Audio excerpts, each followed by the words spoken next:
So that film that we just saw, we didn't do it, we had nothing to do with it, but 46 million people have seen that. And it's a rail safety film. People chose to go online and spend 3 minutes of their time to watch that, okay? The website's just as good, the animated GIFs are even better. So how did a train safety film get so popular? And it's kind of the theme of the talk, which is that they brought charm to a charmless category. If you think about train safety films of the past, they're generally involving someone dead on a railway train. It's not a very good look. So they've taken an entirely different position, and it's really worked for them. So, hello everyone. Thank you very much for having me. My name's Simon Manchipp, and I'm the co-founder of Someone. We're a London-based design practice that's working all over the place, relaunching, launching, and managing brands. Now, these design lecture things, the composiums or seminars or whatever you want to call them, they always seem to me to be a little like trying to find the secret ingredient, the answer to life, or at least to discover some tricks that will help you guys do what you do. So I'm going to try and help and explain some of the methods that we're using at Someone to try and help brands touch audiences around the world. So today I've got 5 things for you guys. I've got a theme that we find interesting. We're looking to touch audiences more deeply. We have a clear definition of what the task of branding is, because a lot of people don't know or don't understand it, and why branding actually exists. The context within which we have to operate in now, because it's changed radically. Some examples of the work we've done recently, including something that no one's seen yet, so you guys are the first, and ending with a kind of age-old conundrum, which isn't going anywhere soon. So quite ambitious for an hour, so strap in, it's going to be quick, and I'll do my best. So first of all, the theme, okay, the theme. This is Canberra in Australia. I have never been here. It is Australia's largest inland city. By all reports, it's a clean, safe, lovely place. Everything works as it should.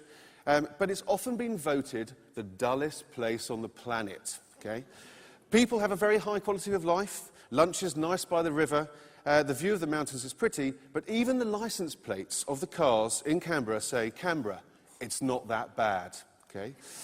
Essentially, it's dull. It has no soul. It's full of people just waiting to leave.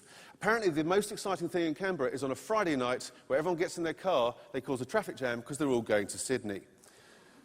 I have been here. This is the Dharavi slum in Mumbai, India. This is the largest slum in the world. It's 1 square mile in size, but home to over 1 million people compared to 370,000 in Canberra. There's no running water. There's no sanitary services. Electricity is stolen from the main grid. Injury and infection is common. Children play in open sewers. It's self-regulating, though. It has some of the most efficient recycling of materials anywhere on the planet. People love it here. In fact, millionaires choose to live there. They made their money there, it's their home, and they choose to stay there. So why do they stay? If poverty is removed, why not buy a nice place in Mumbai or a penthouse overlooking the slum? They stay because it's an exciting environment, they say. It's ever-changing, adaptive, flexible, exciting, and entertaining. It's exactly what a modern brand wants to be. So today we're thinking about touch, and that's me thinking about how people work. Then how brands best operate. I mean, it's interesting when you look at what touches people globally, millions of people. It's not Canberra, okay? This is not Canberra. It's places that are rich in experience. It's the simplest way to describe what people want is one word, entertainment. People crave entertainment. Thinking about a brand as entertainment is unusual. Entertainment is a dirty word in design. It's shallow, it's light, it's lacking in substance. Design is meant to be a serious process, one of reductive thinking, of precision, of typography. There is no place in design for frivolity. We are designers. But what brands do is they tell stories, okay? Think about the hardest kind of storytelling, the kind that the finest actor fears. It's comedy. It's entertaining people. The greatest compliment any actor can receive is that they have great comic timing. This is Robert De Niro doing comedy. He's one of the finest actors of our generation, and he finds it tough. And the best entertainers endure beyond fashion and politics. They are national treasures, touching millions of people, uniting many under a shared interest. And this is what mass brands dream of. In fact, it's not just comedy, it's entertainment generally.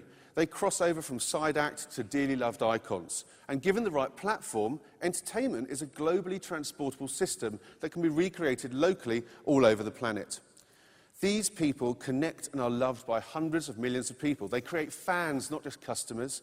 They develop followings, passion and excitement. They create monopolies. Their work is refined, honed, manipulated and crafted, and their act is masterful. They make it look easy. And so it is with brands and great branding. There is entertainment at the base of every super brand. They appear smooth on the surface, slick, but hold entertainment dear. Apple, Nike, Audi, Virgin, they all wow with theatre. So what is the task we have here as branding people, right? Well, branding only exists where there is competition. Where there is competition, the ideal position is to hold a monopoly. So people choose you over your competitor. That's what we at Someone get hired to help, create a monopoly for people. Now, when I say monopoly, we don't mean killing anyone. Profit enables companies to do good stuff. Having a monopoly makes sure you attract the best staff. Have great companies with clear, smart and useful and interesting brands attract the best people and keep them.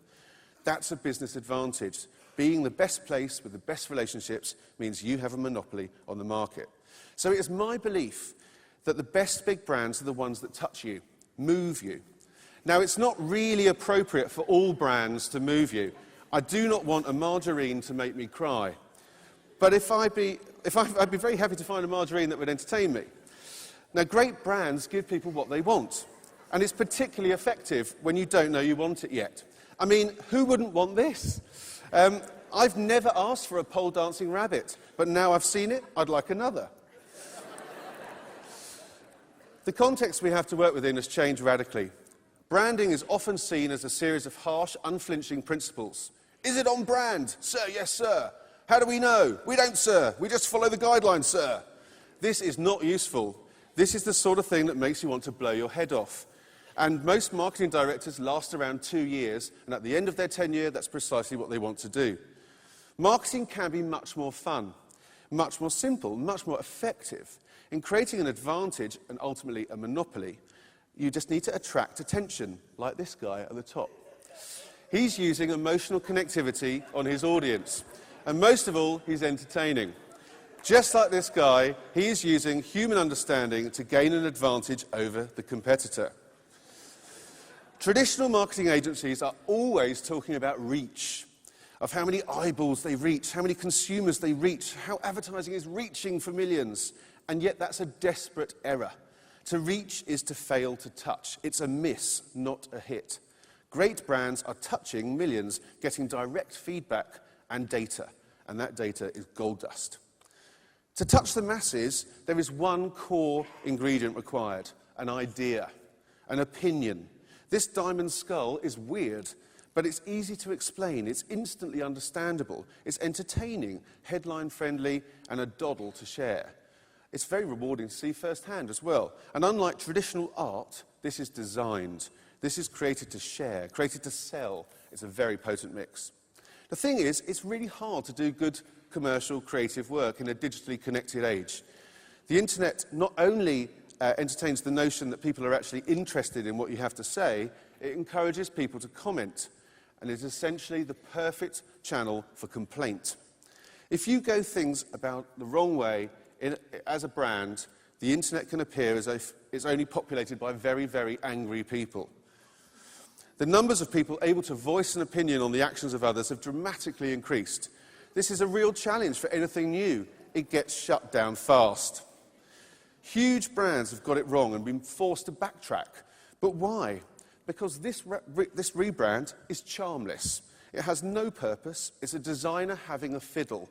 It's not signalling significant change that can benefit the shopper, or any kind of benefit that can benefit anyone. There's no story and there's nothing entertaining about it.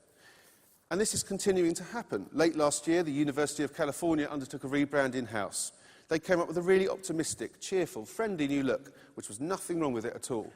But they just launched a logo. This is fatal. How much, they shouted. It looks like this, they said. A 5-year-old could have done that, they said.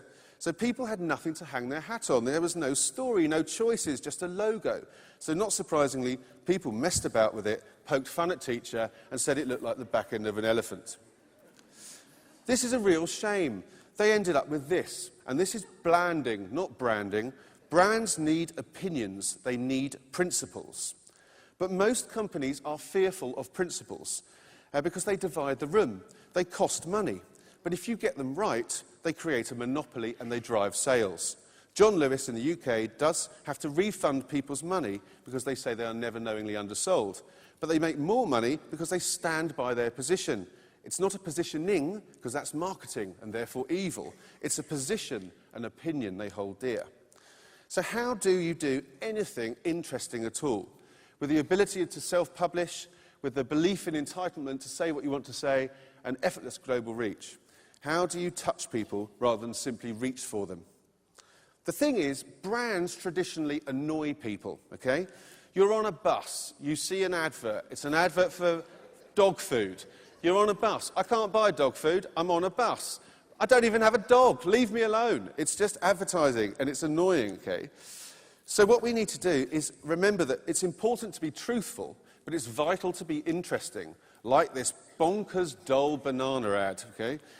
If traditional media is a one-way broadcast, the natural habitat for brands, rubber stamping the same thing over and over again, and social media is a conversation, which is the natural habitat for people, not products, the only reason to be included in this conversation is to make it more interesting, or more charming, or more entertaining. So that's the kind of thinking we're using, but what have we actually done with it? Well, you know, to be an entertainer, one must be charming, must be interested in other people, to want to please them. Many brands used to just stamp their logo away and not really care about the results. It was their stamp and they could do with it whatever they wanted, right? But this doesn't endear you to anyone, okay? We at Someone really like to try to induce charm in charmless categories. This is a very charmless category. This is African Airlines, okay? What's great in Africa is if you do a rebrand, you can have a red swoosh or a blue swoosh, and then you put it on a white aeroplane, and then your branding is over. But I would suggest that these are utterly charmless. Even worse, they have a monopoly on the market, and it costs you over $200 to fly for less than an hour. We then did this. This is a new campaign that's running around Africa, and it's quite odd. It simply tells people that something is hatching. We assumed that people would think this was a bird, but actually some people thought this was a crocodile. It's definitely not a crocodile. It simply just says it's hatching soon. It's an African grey parrot, the king of all parrots, the smartest, most lovely parrot you're ever going to meet, kind-hearted. They're kept as pets all over Africa, and we've had this amazing response from this little fella. In fact, the parrot has really helped. The charming factor, the weird factor, has connected with many, many people. It's opened a conversation. It's made them smile. It's made hundreds of people book tickets for the first flight they've ever taken. People who have never flown before. It's for a new airline that's bringing affordable travel to Africa. It's radically changing everything for the better. It doesn't cost $200 a ticket. It costs $20 a ticket. That's the same price as a 15-hour bus journey to your destination. But instead of 15 hours, it takes 45 minutes. Now, can you remember any of those other logos I showed you, the red-blue swash thing? Neither can I, right? So that's why, this is doing something new for the sector. It's won a place in people's hearts, and it's touched them, it's made them care. So this apparently weird idea of popping a parrot on everything is taking Africa by storm. We're opening in South Africa very soon, and weird works. Not just in London, not in Berlin, in Europe, but all over the world. The biggest mistake any brand can make is to assume that people are interested. They are not. We are simply interrupting their day. But if you can make your communications, your brand, memorable, and if you have something worth saying, something to contribute to people's day, then they will listen and visit and buy and discuss and recommend to friends. And this is really, really working. This has only been going for about 3 months now, and it's up against brands that have been in the sector for 15 years. Already this has more likes on Facebook than any other African airline. It's unbelievable. Another theme we use is the idea of intrigue and wonder, okay?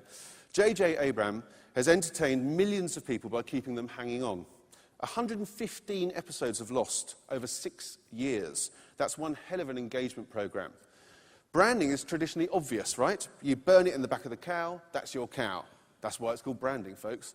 But what about a more entertaining approach, one of intrigue, of delight, of wonder?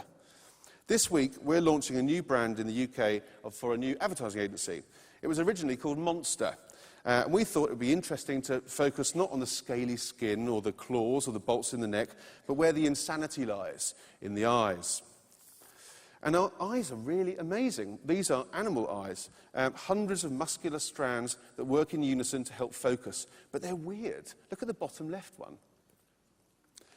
One of the classic responses you get on a brand launch is that could have been done by a 5-year-old. Fortunately, I have a 5-year-old, and here's my son, not someone I found, and so we wanted to challenge this, so we got my son, Percy, who is 5, to come in and become our executive creative director for a day. He drew exactly what he thought Monster's eyes would look like, and they were bonkers. He messed around with spirographs for some reason and turned them into eyes. It was completely nuts. We loved that, and then we took that to a series of digital artists called Field to create data-powered muscular 3D sculptures. They were modelled on the crazy animal eyes, but based on data and a 5-year-old's view on the world. The results, I think, are astonishing and certainly unlike anything I've seen for another brand. And the wireframes were then data randomised, making each structure unlike the next. This created amazingly detailed forms.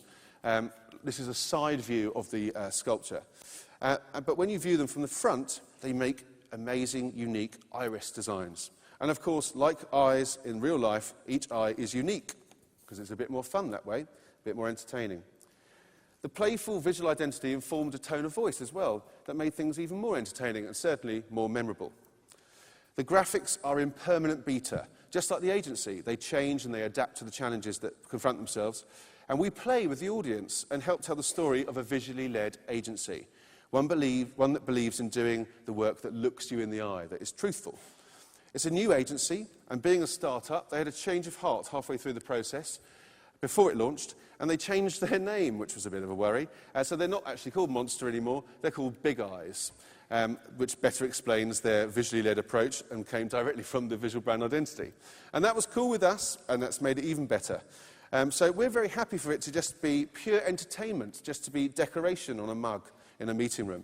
But we're also making weird things for them. This is an idea of a collection of soundtracks from films, music that evokes big visuals, Star Wars, Easy Rider, and Prometheus. Every visitor gets a unique experience, but everything joins up. Every design does not need a need. Sometimes it's enough just to have a want. And here we just wanted to make things look a little bit more entertaining around their office. So we gave them loads and loads of assets from day one, not loads and loads of costs. We used the budget normally set aside for creating a Bible of No, the guidelines, to create a more choice for the people that actually use the brand day in, day out. So there's no 100-page navigable PDF. There's just a poster on how stuff works and a bundle of options to choose from, something for everyone. Sometimes the product you're working on just wants to be liked. It lacks a big, entertaining spirit, but for it to be positively received, you need to show its positive side.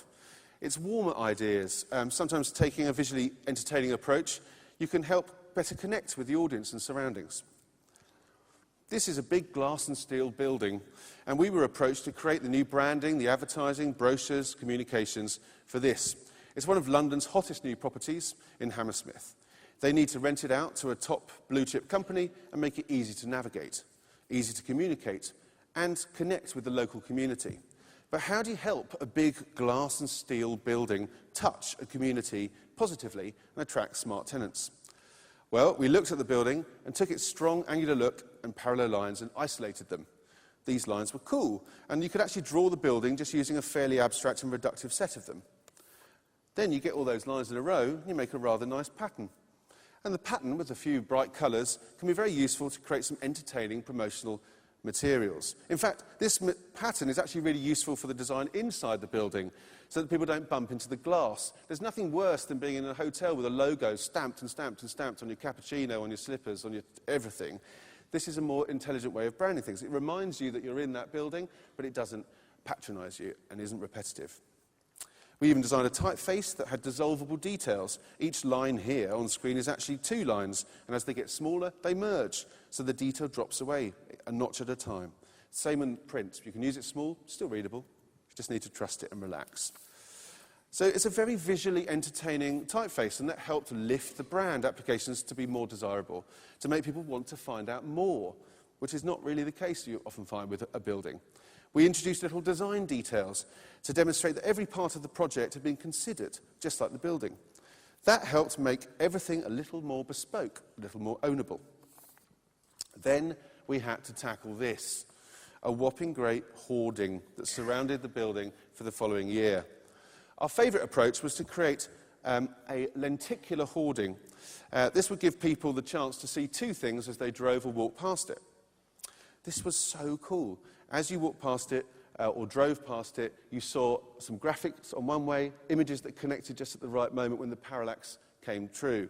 It was a really good idea. It was just a little bit too expensive to do in the time. But that doesn't matter, because we had loads of good stuff to offer them. So we did other hoardings that changed and adapt as the building developed. There was, of course, a raft of digital applications as well, and even beautiful stationery.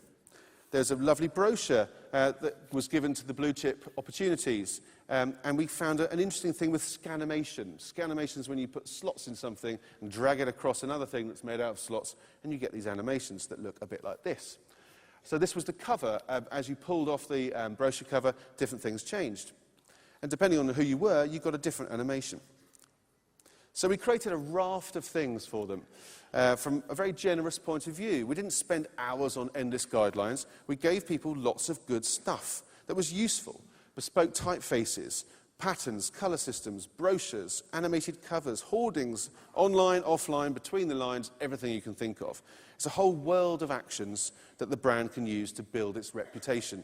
It's there to touch the audience.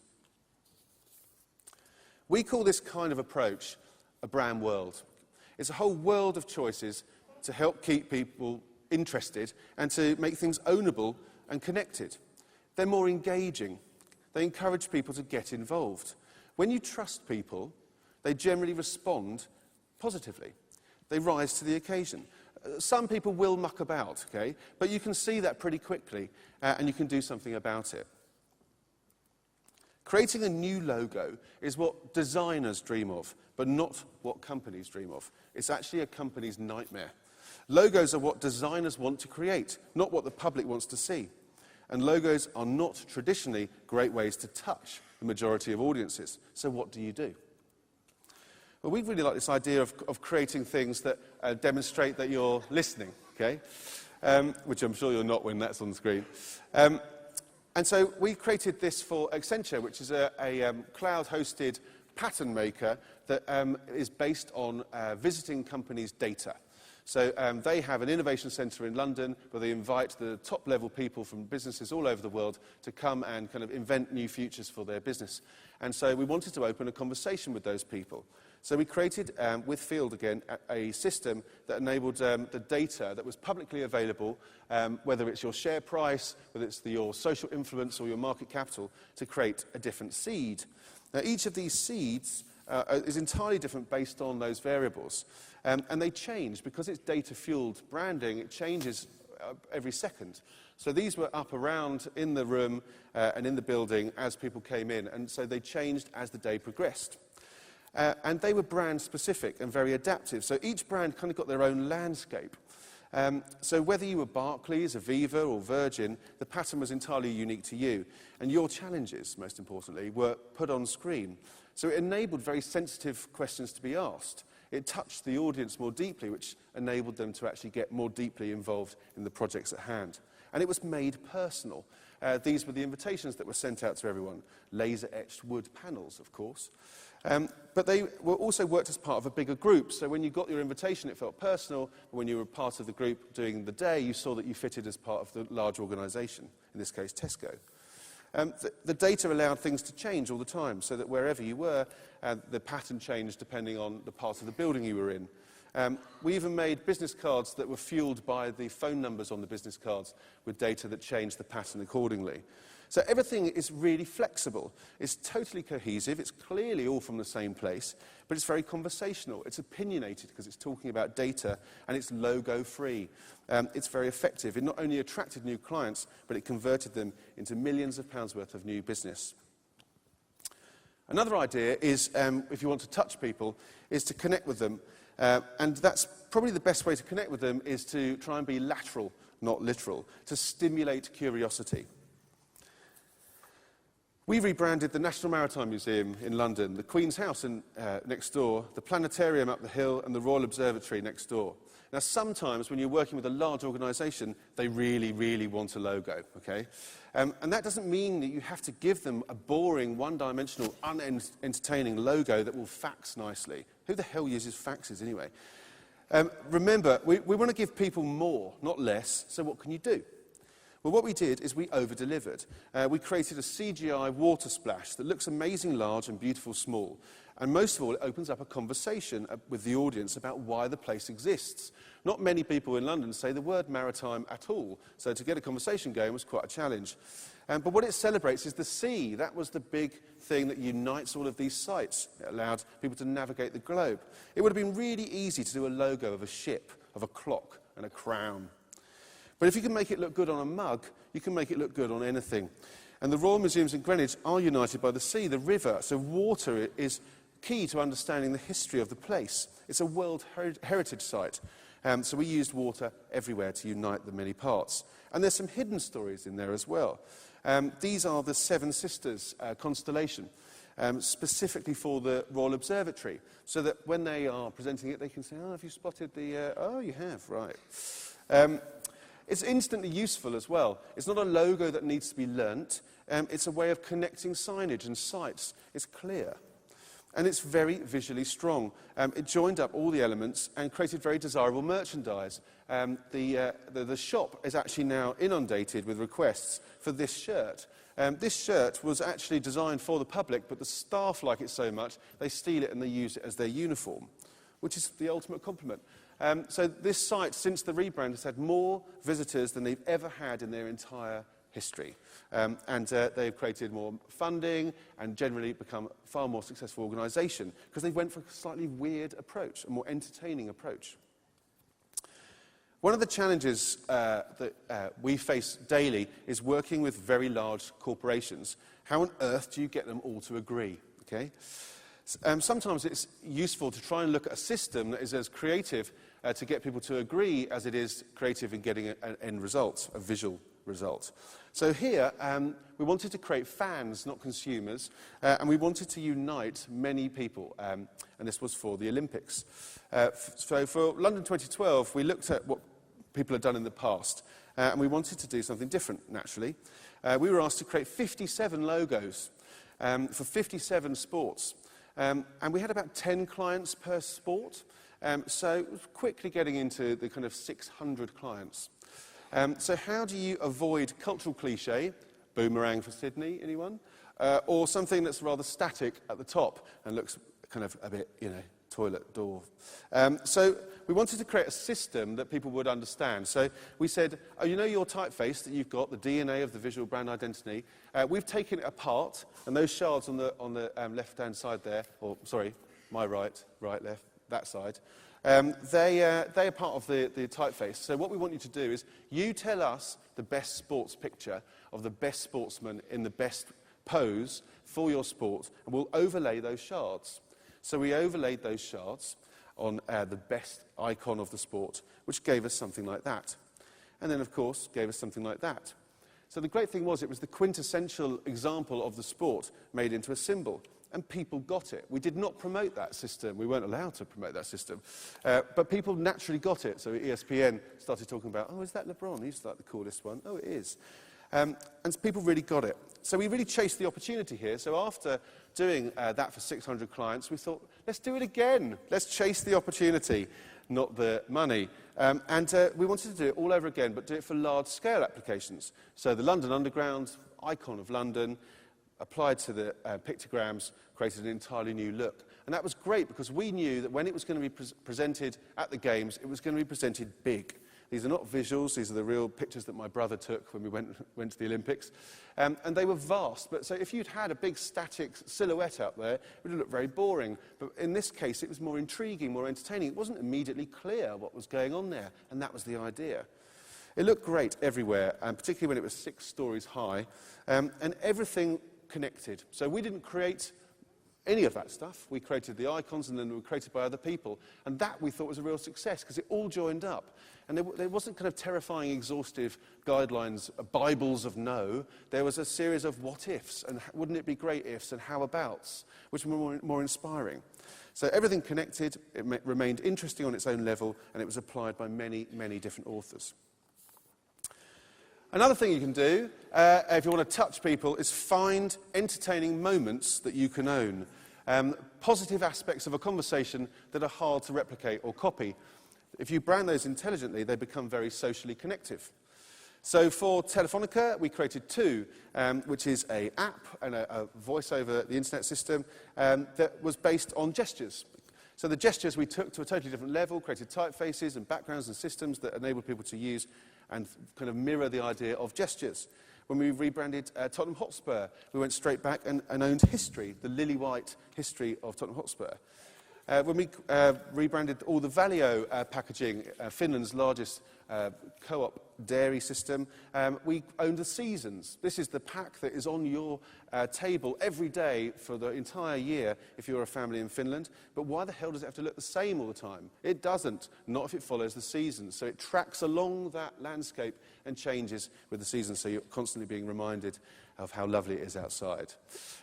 We've also just done this, which is for gin, where we are all about the Lake District. So we've centred it purely in the Lake District, and really it's all photography of the Lake District. There's no logos as such, it's all about the location.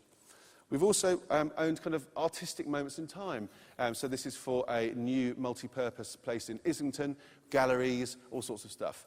So you can just use a kind of artistic approach and apply that to everything. So, I'm nearly there, guys. So, in summary, that's all very nice, okay? And that's how we've gone about creating some visual brand identities for brands. I mean, there's all sorts of other things you do in branding, new product development, internal stakeholder engagement, employee systems, all this sort of stuff. But the visual stuff is the stuff that most people see. So that's what I've shown. But how do you go about doing this stuff if you don't have the one missing piece, which is the clients, okay? Are there any clients in the audience? No, there never are, okay? Unless I saw, no, maybe not. Bring your clients next year, okay? They love this stuff. Maybe some of it, not all of it. But how do you get business to buy all this great thinking, all this creativity? Because there's a big clash. There's a big clash between what a business holds dear and what creativity offers, okay? Business is about margins, it's about management, it's about growth, profit, cash flow. It is all risk averse, okay? Business hates risk. Creativity, on the other hand, is all risk. Creativity is absolutely terrifying, okay? It's absolutely terrifying for people to buy. Because at the heart of design, at the heart of branding, is creativity. And creativity is all risk. One more time. If anywhere could have bottled a formula for creativity, it would be Hollywood, okay? Hollywood needs creativity at its heart. It's part of its product, okay? The best definition I've ever heard of creativity is not knowing, okay? As soon as you introduce creativity, you really don't know what you're going to get, okay? So, because creativity is involved in Hollywood, they end up with shockers like this, losing that much money, okay? And so you just don't know what you're going to get with creativity. It is not knowing. The thing is that the smart clients, the smart companies, know that this is a risk worth taking. Design, creativity, marketing, it's the only opportunity for business not to just be business. It's an opportunity for business to become entertaining. It's an opportunity to touch the masses and create a monopoly. So what business asks design is make me famous. Touch the masses, make me rich, and create a monopoly. And to do this, there is a tried and tested formula. Do weird stuff. Weird works, okay? If this little fella proves anything, it's that doing what everyone else is doing does not help stand out from the crowd, but be odd and you get global attention. Weird works for business. I don't know if any of you have seen this, okay? This is Catcopter, okay? This is a cat that the owner loved so much that when the cat died, he turned it into a helicopter. The thing is, if you remember nothing else from my speech, you will remember that. And it's very odd. It's very, very odd. But odd and weird stuff works for business because it creates a monopoly in your mind. You will not be able to remember anything else. Apologies for that. But we don't remember the colour of the floor when we go home, but we will remember it if an owl hits us in the face walking home, okay? The weird stuff, the fuck-ups, the strange things, that's what people remember.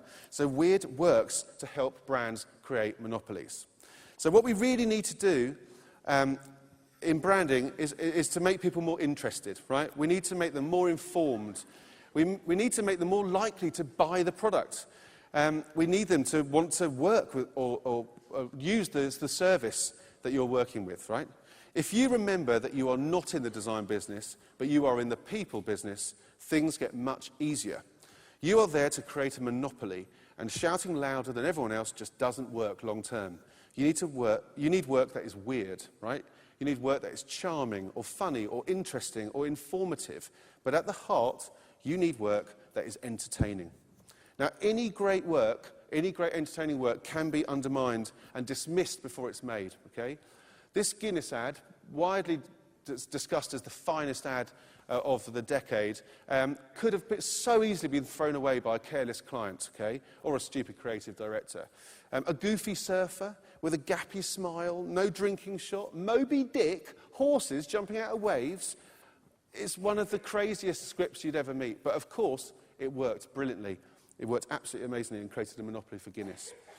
When we worked on this in the UK, Compare the Market, we had a client that believed in the power of entertainment. They realised that the most searched for thing on the internet is a sneezing panda or a cat on a skateboard. And so they were last to the sector, but because they entertained, because they were charming, they now lead the sector. O2 is our oldest client, and they understood that in a landscape of flat graphics, it would be much more effective, more unusual, weirder, and more entertaining to create a photographic brand identity. And this really worked. The business was in the red when it was rebranded, and it's then sold to Telefonica for £18 billion, £6 billion of which is directly attributed to the brand. So, brands that hold entertainment at their core connect and touch the masses. They are shared by the masses, they are bought by the masses, and they are loved for it. They create a monopoly. There are thousands and thousands of sectors and brands that do not represent themselves in an entertaining way. But there is space in every brand to introduce some, if only a little, entertainment. So to wrap up and in conclusion, we're using all sorts of ways to better help products, services and organisations touch audiences. The really great ones populate culture. We know consistency is dull. Logos are not enough and badges are boring. Charm is the way forward. Create positive moments in people's lives and remove the fear in clients to believe that weird really works. Let people choose what they want from curated spaces. Create assets, not costs. And remember, we're not talking about products, we're talking about people. That's it.